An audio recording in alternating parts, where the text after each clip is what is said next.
안녕하세요. 네. 올해 꼭 기억해야 할 뉴스 첫 번째로 미투를 꼽은 거 어떻게 보세요? 네, 너무 네, 잘하셨습니다. 네, 중요한 음, 일이고요. 네. 네, 지금 또 현황도 많이 들려드리고 싶습니다. 어떤 현황이요?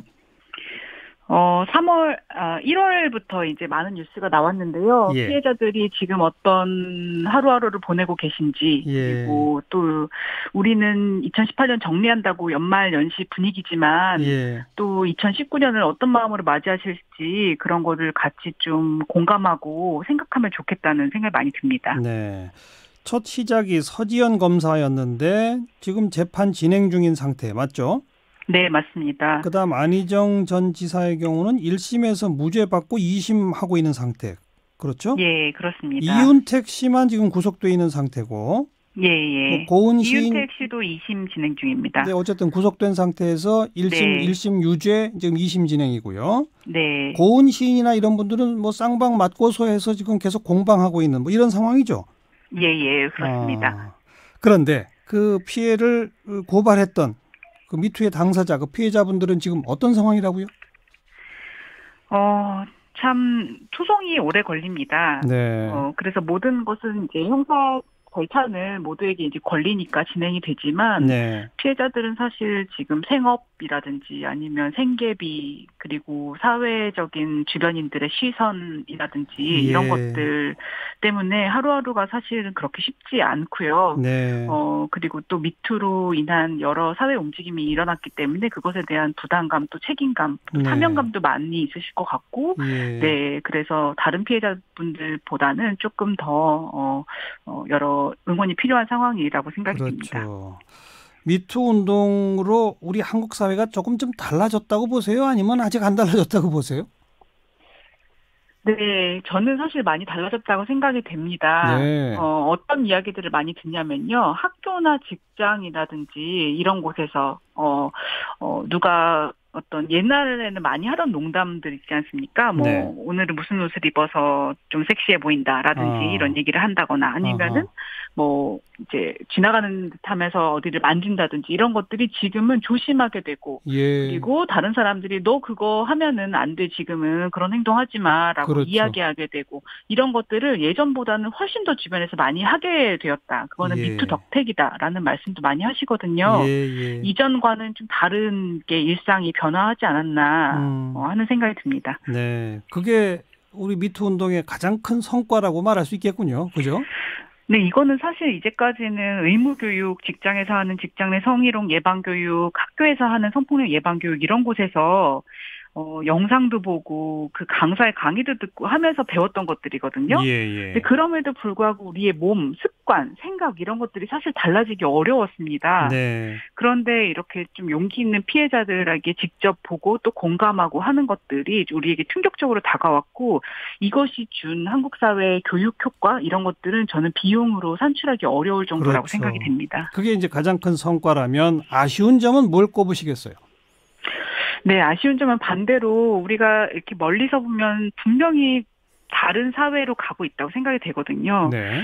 예전처럼 약자들이 숨죽이고 사는 사회에서 살 것인가? 아니면, 누군가를 계속 무시하고 배제하면 언젠가, 신고될 수도 있어. 라고 하는 경각심을 갖는 사회에서 사는 게 더 안전한가? 하면은 후자를 많이 생각하실 거예요. 근데 예, 예. 안타까운 점은 여전히 우리가 미투를 개개별 사건으로 한정해서 본다는 거.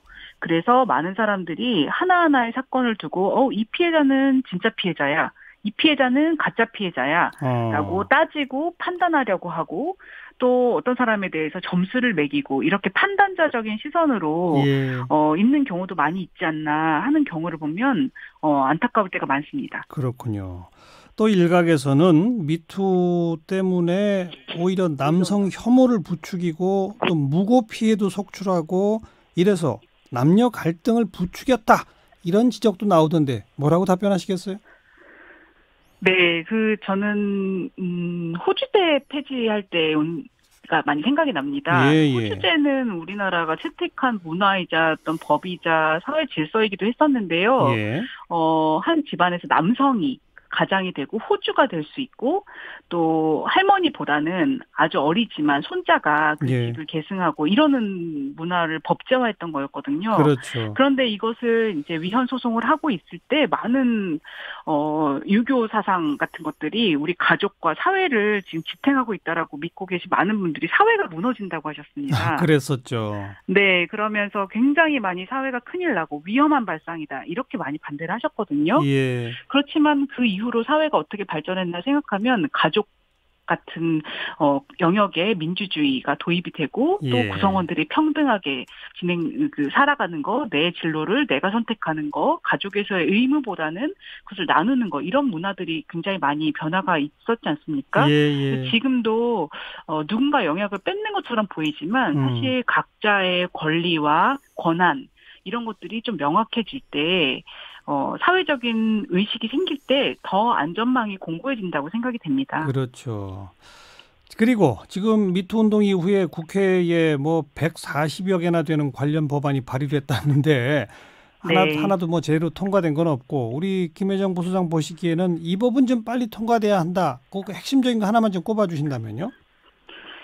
예, 저는 그 강간죄에서 폭행과 협박을 굉장히 좁게 해석하는 네. 그런 판례들이 우리나라에 전통적으로라고 있죠. 해야 될까요? 주류적으로 있습니다. 예. 그래서 원치 않는 성폭력 인 경우에 이것을 처벌하는 것을 기본으로 하는 형법 체계를 외국에서는 많이 도입하고 있고 이미 그렇게 가고 있습니다. 그게 뭐 no means no 이런 거죠, 그러니까.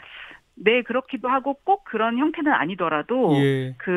굉장히 강간에서 우리나라는 얼마나 피해자가 현저하게 저항을 했는가. 예. 그래서 피해자의 몸에 난 상처라든지 아니면은 거의 죽을 때까지 저항을 한 흔적, 그다음에 얼마나 소리를 크게 질렀는가 이런 것을 가지고만 파악하는 그런 것들이 있거든요. 예. 그렇지만 미투에서 드러난 사건은 거절하는 것이 굉장히 힘든 그런 조건들, 문화예술계, 종교계, 체육계 이런 곳에서 일어난 사건들을 보시면 아실 거예요. 그렇죠. 예. 이것들이 형법 체계에 들어와야 되는 것이 사실은 제일 시급하고 중요하다고 생각됩니다. 네. 강간죄의 범위 확대, 지금 뭐 위계에 의한 간음 뭐 이런 등등의 또 범위 확대 이런 걸 지적하신 거죠. 네. 네, 그렇습니다. 알겠습니다.